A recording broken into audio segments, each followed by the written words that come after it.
আশা করি ভালো আছেন সবাই। আমি একটি নতুন ব্লগে আপনাদের সবাইকে জানাই আমন্ত্রণ। একটা কথা আছে, ইনফরমেশন ম্যাটার্স। অর্থাৎ আমাদেরকে যে কোনো জায়গায় কোনো কিছু করতে হলে, বিশেষ করে এই পাশ্চাত্য দেশে প্রবাসে, আপনি যে সমস্ত ইনফরমেশনগুলো দিবেন এবং পাবেন সেগুলা আপনারা সঠিকভাবে শুনবেন, মেনে চলবেন এবং নিজের জীবনে প্রয়োগ করবেন।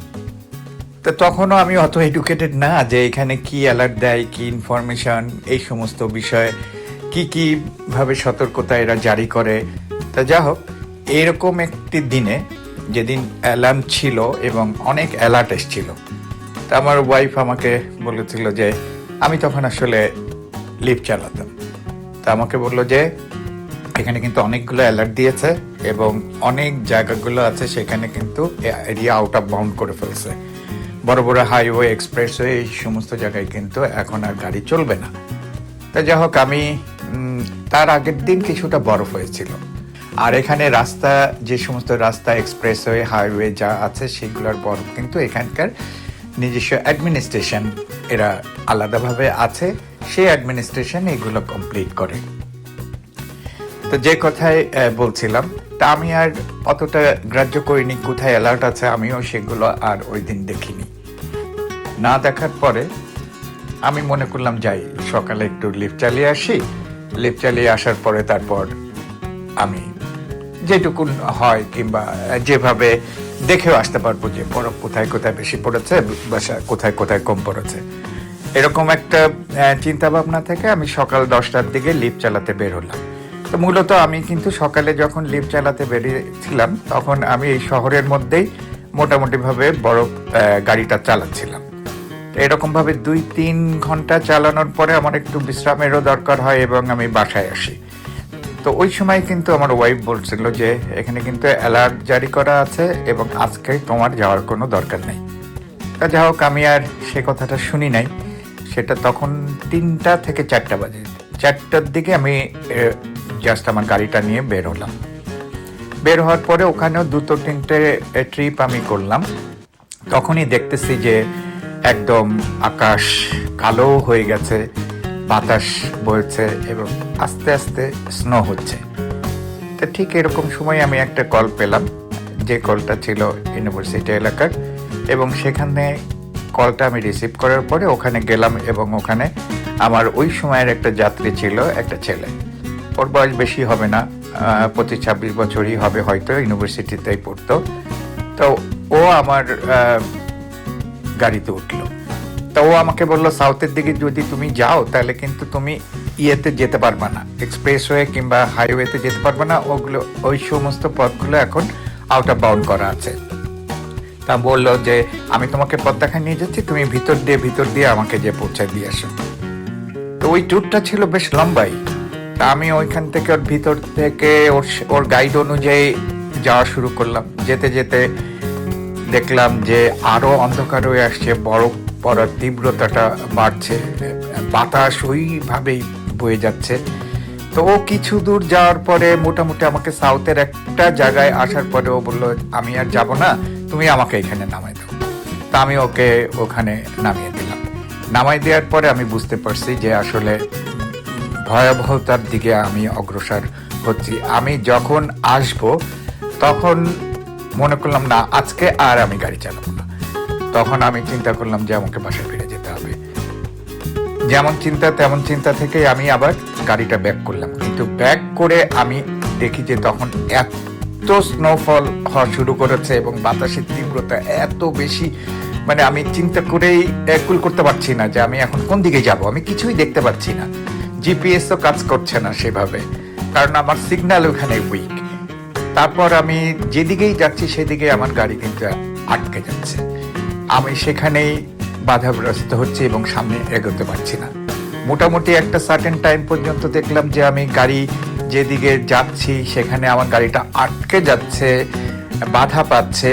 2-1জন ওখানে সাহায্য করছে লোকালি, কিন্তু কোনো অবস্থাতেই আমি ওখানে কোনো পুলিশ কিংবা কোনো কিছুই আর ওখানে দেখলাম না।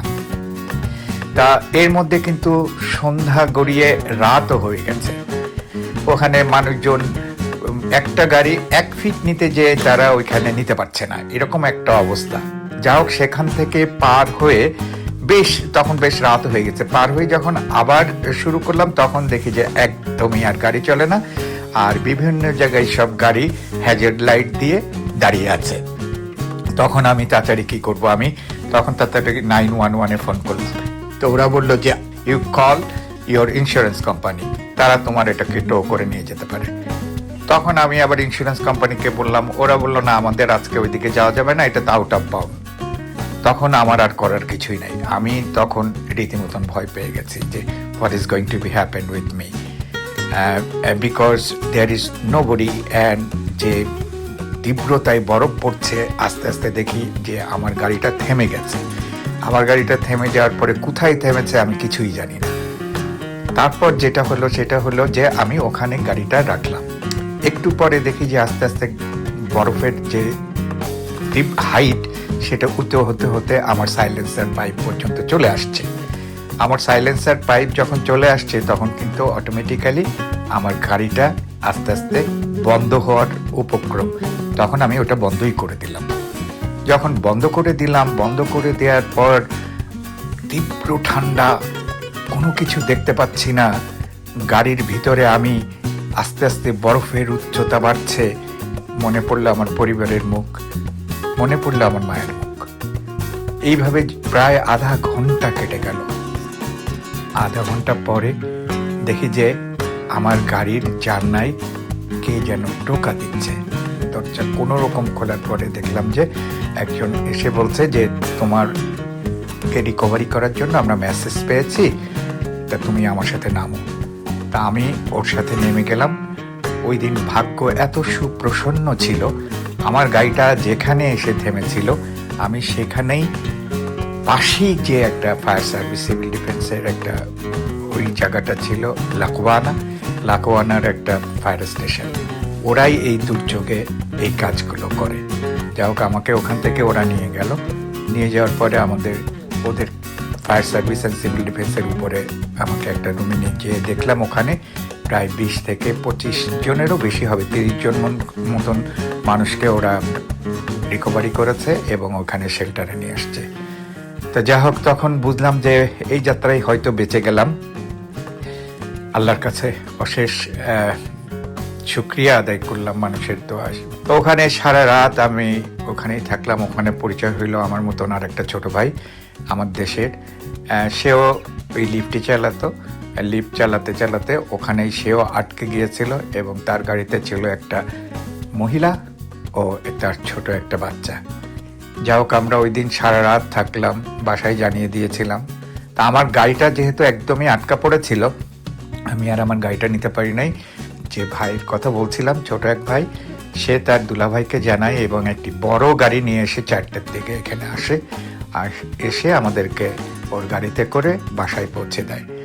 তবে আপনাদের সবার দোয়ায় আর আপনাদের ভালোবাসায় আমি ও যাত্রায় ওই বরফের ঝড়ের কবল থেকে আমি বেঁচে ফিরতে পেরেছিলাম। ভালো থাকবেন সবাই। আর আপনাদের যদি আমার এই ব্লগটি ভালো লেগে থাকে একটি লাইক দিয়ে সাবস্ক্রাইব করবেন প্লিজ। এই পর্যন্ত আজকেই থাক, আবার দেখা হবে, কথা হবে।